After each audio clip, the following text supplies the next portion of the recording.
Hi, Lewis. I attended WildPCS at their LA location 3 years ago. First off, we did not work on an actual working cell phone. We worked on old, decrepit, non-working cell phones which were practiced on by students in previous classes. The instructors at WildPCS showed us how to remove parts using a heat gun, which caused the room to be engulfed in a combination of smoke and cancer-causing fumes. WildPCS taught us how to micro-solder using a hot air gun holder and how to clean a cell phone logic board in a jewelry tank using a can of foam cleaner. WildPCS owns Mentgore, the parts distributor, who sells horribly built parts. They also have a bad return policy. WildPCS makes more money from teaching these classes than they do from their retail operation. I hope you and Jessa will teach a class on the West Coast. I've learned so much more about repairing logic boards from watching your videos, much more than I did from the WildPCS 5-day seminar. Best wishes.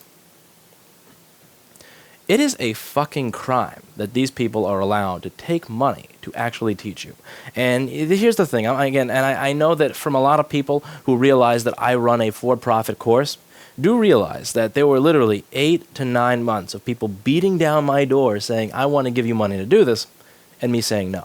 The reason that I entered this field is not necessarily because I'm looking to print money off of not offering anything. Rather, it's because the only alternative in this fucking field are places like this that actually believe that you can rape a motherboard with a Wagner fucking heat gun and use that to microsolder. It's because there are people out there that still believe that you're supposed to use a jewelry cleaner to clean a fucking motherboard. You have to understand that I was dragged, literally kicking and screaming, into the field of education just so that there would be one option, like one single fucking option that actually teaches people the proper way to do any of these things. I don't want to be a teacher. I don't want to be a tutor. What I want to do, what I enjoy doing is actually getting stuff done for my end clients, for my own customers, of which there are many. But the reason that I feel compelled to do this is because I actually feel like this is a public service. I'm keeping negativity out of the world. If I do these courses, if I teach with Jessa, if I do a tutoring program, that's one less person that would have went to a bunch of fucktards like this who are going to learn how to destroy boards. So as I say, recently, I bought a bunch of stuff from this dumbass company, Ascentech, and they sent me boxes upon boxes of crap that is all destroyed. I know very well what happens when you put the improper knowledge into people's heads on how to repair these products. What happens is you get 21 boards in a row that have the BIOS chip soldered on backwards by people who probably heat gun the PCH and decided, oh, well, it's dead, blah, blah. It's not good to put this crap back out into the community, but this crap, this stuff that could have fucking worked, this stuff that could have been sold to somebody, this computer that could be used to help somebody complete their final or get their PhD or record amazing music is now sitting in a fucking cardboard box going to waste on top of my refrigerator because somebody who didn't know what they were doing fucked with it. And that can be prevented by putting the proper information out there into the world, which I hope I am doing. I wouldn't have to teach if these people weren't teaching. Again, I would rather that there be no information than be incorrect information. I would rather somebody say, you know what? We don't know what we're doing, so that the few places that do know what they're doing have an opportunity to make money. I would rather that happen than have information be published on the internet and also in public training classes that tells you that it is okay to treat motherboards with jewelry cleaners and heat guns. You see, people who actually, and again, this is an argument that I've had for a really, really long time. Some of these arguments I've actually had with Jessa in the beginning over the whole jewelry cleaner versus, whether or not the nice cleaner is better than the jewelry cleaner. Anybody who actually does this for a living knows that if you get something like a Crest CP500HT and you put a motherboard in that, the motherboard that didn't work out of the jewelry cleaner often works in that. But what makes it worse is that the jewelry cleaner, without sweep frequency, the way it bombards the board because it's meant to remove debris and large pieces of dirt from jewelry, from large pieces of metal, not tiny little 0201 and 01 whatever components, it fucks them up. The jewelry cleaner, you have to understand, is fundamentally designed to do something different than what you're asking it to do. So when you buy something that's used to clean like 50 cents gold chain, and you put like fucking 0201 components in that thing, what do you think it's going to do? What do you think it's designed to do? How do you think the cleaning methods used by that thing, what do you think it's going to do to little pieces on the board?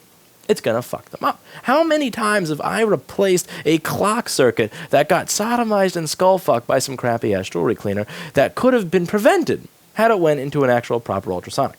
And here's the thing that really kills me about the whole argument with the jewelry cleaner versus the ultrasonic, the good ultrasonic. So the jewelry cleaner may cost $50 to $150.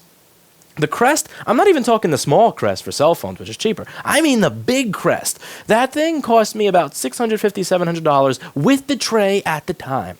So this course is a course that costs over $1,000. The students taking it are going to be using this material to make hundreds upon thousands of dollars over the course of their lifetime. And what you're doing is you're telling them that they should sacrifice the ability to fix 80% of what walks through the door so that they can save $200 to $300 in upfront investment? Really, what the fuck is wrong with you people? And in terms of soldering, again, a Wagner heat gun has no place on that board. First of all, when you heat the entire motherboard, when you're heating the entire surface front on without heating the bottom of it, without heating other portions of it, you're going to actually warp the board. So if you have a board that's shaped like this, after sodomizing it with a Wagner heat gun, you're going to have something like this.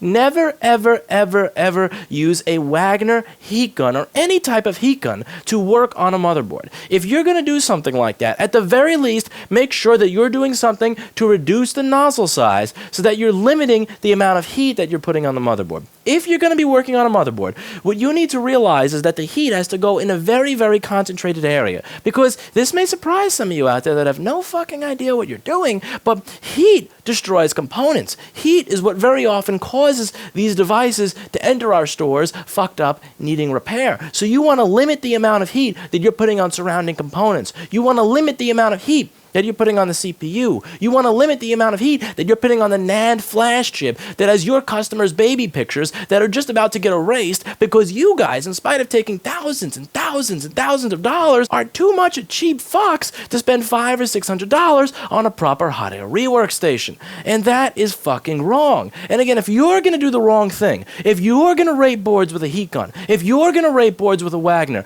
by all means, go for it. But by teaching it, what you're doing is you're making sure that that incorrect process is not just going to be something that you're doing and being limited to the 2 to 4 phones that you guys fix a year. But what you're doing is you're making sure that hundreds upon hundreds of thousands of phones out there are getting fucked by your dumbass practices. And that is fucking wrong. If you don't know the answer to a question, say, I don't fucking know. Don't go out there to Home Depot, buy the cheapest thing you can, and tell people that this is how you fix a motherboard, because that is wrong.